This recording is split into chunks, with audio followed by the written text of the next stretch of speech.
Thanks for the introduction and warm welcome from our side to the world of fighting, mixed martial arts and Europe's leading MMA organization, OKTAGON.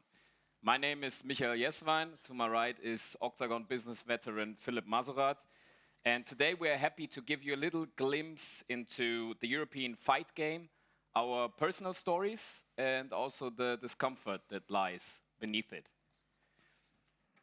When we started out with our first ideas for this TEDx talk, we brainstormed how should we start this presentation.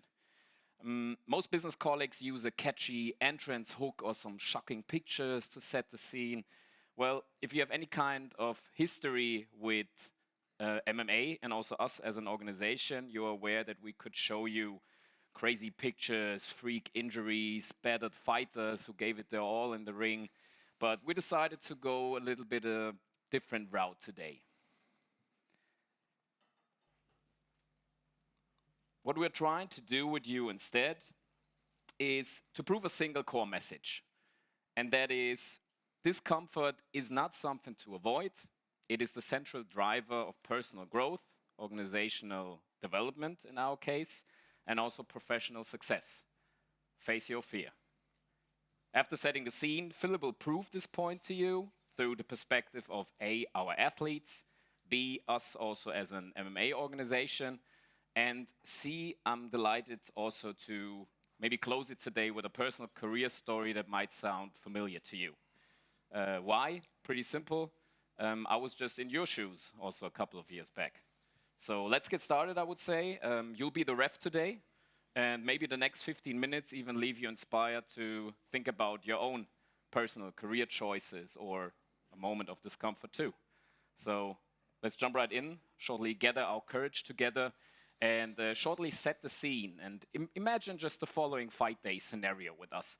We call this piece when the cage door closes. Philipp, take it away. Thank you very much. Also, warm welcome from my side. Let's try to jump directly into the emotional world of an example fighter. We have a picture here. You can try to get into this moment. So years of hard training and preparation have been invested, but now you're here today. Your fight is going to happen. 4 months, roughly 4 months, you've prepared only for this fight. And yesterday you finished your weight. You have to hit a weight limit. You did that on a scale the day before, yesterday. And now you're at the arena. You enter your locker room and your team is there. Your hands are being tied up and taped, and you start with the warm-up. You go through all of the strategy points with your team, try to think of what you did the last 4 months, and then you go into a moment of silence. You meditate, and this is where the silence hits you. Outside the arena walls, they are vibrating, and there's sometimes 60,000 people just above you, and you hear the sound, and so you're nervous and tension is closing in. So you go to the walkout area and your song starts to play. You walk on the red carpet towards the cage. You arrive at the cage door opens, you go up the stairs, you walk in, and then the cage door closes. And this is the moment where it's only on you. Nobody else is there to help you, and it's you, your opponent, and maybe some fear. So every decision you make now is on you, nobody else. And you only have this one shot, this one opportunity, and you can capture it or let it slip. This moment, I think we all know it, and it's a universal moment. It's not only about MMA. It's a moment of life, actually, and everybody knows it here.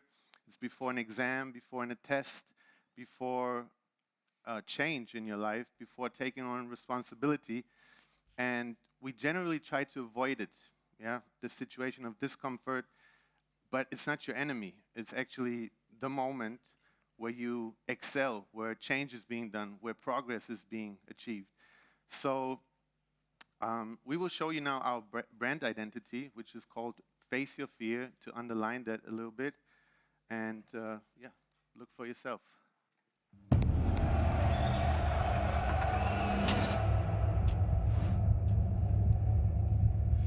I fear.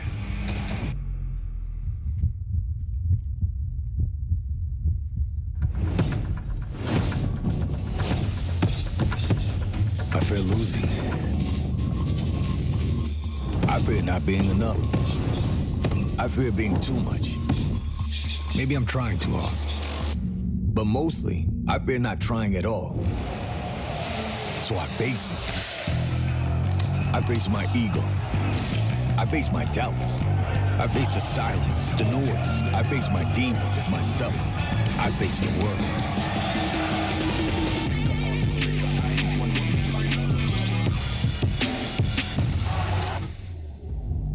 And in that facing, I find my power.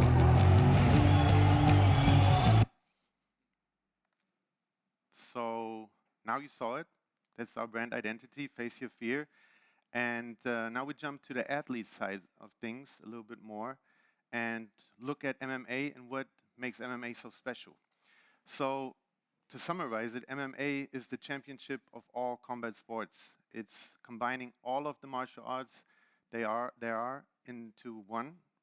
And this might be boxing, wrestling, jiu-jitsu, karate, name it, it's in there. Yeah, and it is special because if you're the master of only one of these things, it's not enough. You need the full package, and this is like life, right? So MMA is the purest form of regulated fighting, competition, and it's the art of your mind actually being in full control of what others consider the pinnacle of confrontation or chaos. And we fight in the cage that you already were in your mind, probably inside. And we fight with small 4-ounce gloves to protect the skin here and the skin in the face. If you have to say it like that, it is true. And we fight 3 times 5-minute rounds in normal fights and 5 times 5-minute rounds in championship fights. So this is it from the one side, but the second side is every second can really determine win or lose. So it's not like other sports. In every second you can fail, you make a mistake, your opponent sees that, and you're knocked out and you lose. Or you go ahead, you do one thing, one action, and it leads to victory. So how can you win? You can win by a couple of choices. One is submission, which means you're forcing your opponent to tap out, usually, yeah, like this.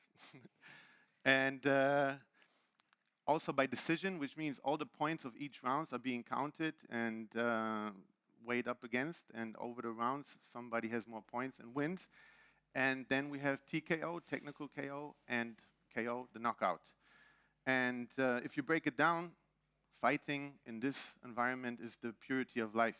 And MMA is not chaos. It's quite regulated and defined by 3 big important values: respect, discipline, and courage.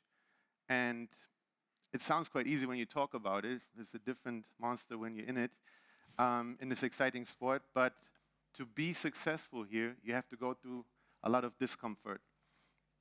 And discomfort in our sport is just unavoidable. And we have one prime example for it, Nico Samsonidze. You see him on the photo here. He had a very bad leg injury that had him out of the sports for roughly 2 years, but he fought his way back, and then coming back into his comeback fight, winning with a leg finish exactly with this broken leg, and now fighting for the title in 2 weeks in Stuttgart in the featherweight division. So discomfort for us in modern life, we try to avoid it. We try to go around it. We don't like these situations. It's an automatic system in us. But for fighters, it's the one constant that never changes. And they grab it and they make it their happy place. And through hard trainings, conditioning sessions, often twice a day, strict diets, losing, winning comebacks, they suffer and they put up a lot of sacrifices, injuries, and they just don't choose the comfort route. They choose to improve through the uncomfortable parts of life, and the barrier of good preparation, this is what they break. So he accepted his situation as it was, and then took responsibility for it, and just went with it. So responsibility in MMA is basically the key to success. A good example is the weight cut. Another posh picture here. To fight in MMA, you need to hit a certain weight limit. We have different weight classes to ensure the fairness of the sport. And to do that, they go through a process, planned and very fine-tuned weight cut. Some fighters even lose up to 14 kilograms of weight in the weeks before the fight to make this level and limit. And making weight is 100% the responsibility of the fighters. It's nobody else, it's just them. And if you fail to reach the limit, you have to give out some pay. You have to give money to your opponent. In worst case, you don't fight at all. So all this work of you and your team would be for nothing. So the lesson is quite simple. If you don't take responsibility, if you don't do what you have to do, then you don't even lose only the payday, you lose respect and eventually the opportunity to move on in life and excel in life. So these skills that you are now hearing and witnessing, they are not only they are not only fighter skills, not only MMA skills, they are life skills. And a couple of them is like staying calm under pressure, focusing, and just through action and execution, go ahead. Making decisions with not all the information, and using setbacks as a feedback, but then jumping over them and go ahead. So don't take it only from us, take it from a fighter of ours to talk about it. Face Your Fear ist für uns Fighter-Alltag. Wir stellen uns jeden Tag im Training, bei Wettkämpfen, aber auch im privaten Leben unseren Herausforderungen. Ich persönlich habe gemerkt, je weiter ich an meine sportlichen Grenzen gehe, desto weiter gehe ich auch an meine Grenzen im privaten Bereich. So habe ich diese Grenze Anfang des Jahres gesprengt, als ich aus meiner Heimatstadt, weg von meiner Familie, von meinen kleinen Brüdern, von meinen Freunden nach Balingen gezogen bin, da ich für mich die Entscheidung getroffen habe, von den Amateuren ins Profilager zu wechseln. Und jetzt nach meinem zweiten Profikampf in Prag habe ich auch die Entscheidung getroffen, meinen Vollzeitjob bei Mercedes AMG zu kündigen, um mich voll und ganz meiner sportlichen Karriere zu widmen. Gerade unsere Ängste sind meistens mit diesen Momenten verbunden, die uns stärker machen und uns auf das nächste Level bringen. Denn genau diese Erleichterung nach der Erschwernis ist doch das, wofür wir leben. Wie mein Trainer Peter Sobotta sagt, wer sich im Training jeden Tag auf der Matte durchsetzen kann und den Mut hat, sich im Cage einem anderen Kämpfer zu stellen, der wird im normalen Leben niemals scheitern. Deswegen möchte ich euch alle an dieser Stelle nochmal ermutigen, euch euren Herausforderungen und euren Ängsten zu stellen. Gerade den weiblichen Zuschauern und Fans möchte ich mit auf den Weg geben. Lasst euch von niemand was einreden, verfolgt eure Ziele und eure Träume und kämpft dafür, genauso wie ich es auch tue. So here you witnessed Alina talk about changing her life completely, facing her fear and risking it all, you could say. And now we want to jump to the organizational view and talk about taking risks. OKTAGON itself was founded 10 years ago in 2026 and in Czech and Slovakia, and it was running quite well there, very small market, but did quite good. But when COVID came and pulled all the plugs on all the events, there were basically just two options: stay in the little market and maybe dry out over the COVID years, or go to the next door neighbor, Germany, the big market, and risk it all. And Germany was not a particular MMA-friendly country. We're not a fighting country. And there was no train to jump on. We had to build it first. So there were some organizations, but not a real platform, and this is what we went ahead and built. Hesitating media, hesitating possible partners that were just afraid of losing prestige, their reputation, blood, injuries, roughness, and all of these things. And there was generally little belief in mainstream success. So there we were in a conference room, 4 people, a lot of ideas, and a nothing to lose mentality. So sounds good, but we actually had something to lose, which was like a €1 million bet, you could call it. And so we went ahead and started a TV format. If you imagine like RTL show with 8 MMA fighters, 4 on 2 teams, going against each other in non-MMA challenges. Like, for example, one day we went to a farm and they had to milk cows. And who could fill up a glass of milk faster would win the half of the challenge. Then they would have to take that glass on a tractor, do a parkour, and the team who had the most milk in that glass would win the challenge. And then they could determine who would fight of that one team against the other team. So each episode had a fight at the end. And as you can see on the picture, it was an industrial hall that we've transformed into a fighting temple. And jumping over these obstacles, 4 weeks of shooting the show and planning our first event was uncomfortable, pretty much. We lost weight as well. And the strategy was always backed by a strong belief that we can pull it off. And then the day came in June 2022, first event, 10,000 people sold out, 900 policemen there, which was a bonus. They were, to say it lightly, a bit nervous. We were nervous in a positive way. They are not so much. And everything went well. A year later, fast forward, a couple events sold out. We broke the MMA Germany record in Lanxess Arena in Cologne, 20,000 people. And then another year later, we sold out 60,000 people in an arena in Deutsche Bank Park in Frankfurt. And this year marks the 10-year anniversary of our company. We sold roughly 700,000 tickets internationally and around 300,000 tickets just in Germany. And growth was always the result of discomfort.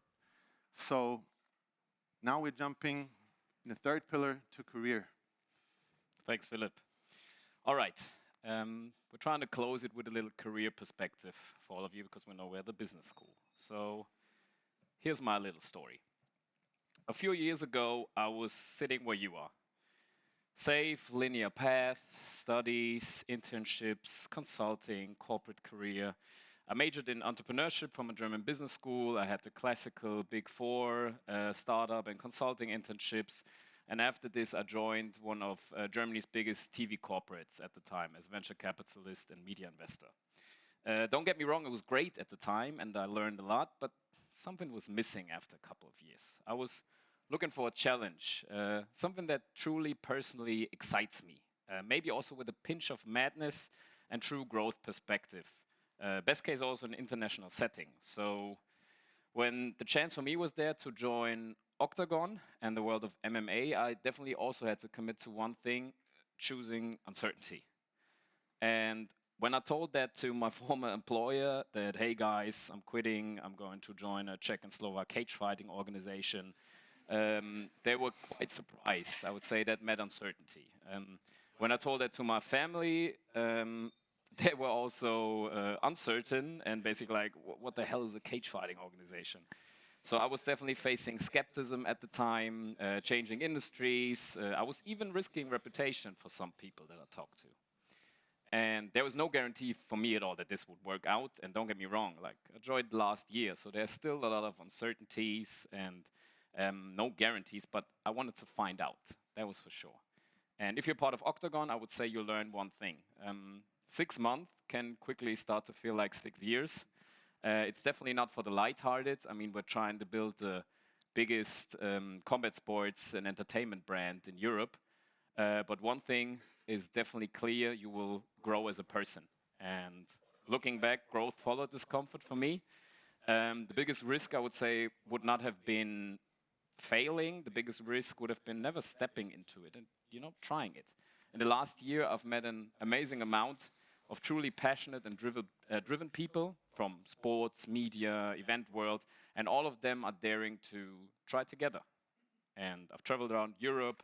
I was lucky to help our organization to bring live on air the best MMA shows, also for our fans and our partners. We made it to German free TV last year, including musicians, actors, celebrities. Everybody gathered on site because one company from the Czech and Slovak region almost 10 years ago, had a vision that that can be more than just a backyard brawl in Europe. So again, I would say we're taking big bets in 2026 as we enter our 10th anniversary. We're planning football stadium events, new shows, and even more spectacular fights. And if any of this struck your nerves today, make sure to visit us at one of our events and maybe see for yourself. So to sum it up, discomfort is the price. We came with one mission today, as we outlined at the beginning, and that is to prove a single point. Discomfort is the price, and basically 3 perspectives outline athletes grow through discomfort, organizations scale through discomfort, and also people potentially grow through discomfort. So after almost 10 years of OKTAGON, comfort is definitely not the reward.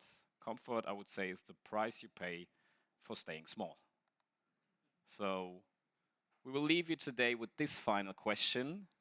The cage door closes at some point in all of our lives. The question is definitely not if, the question is more when. And when it does, what do you choose? Join us on this journey, and if you dare, face your fear. Thanks, everybody.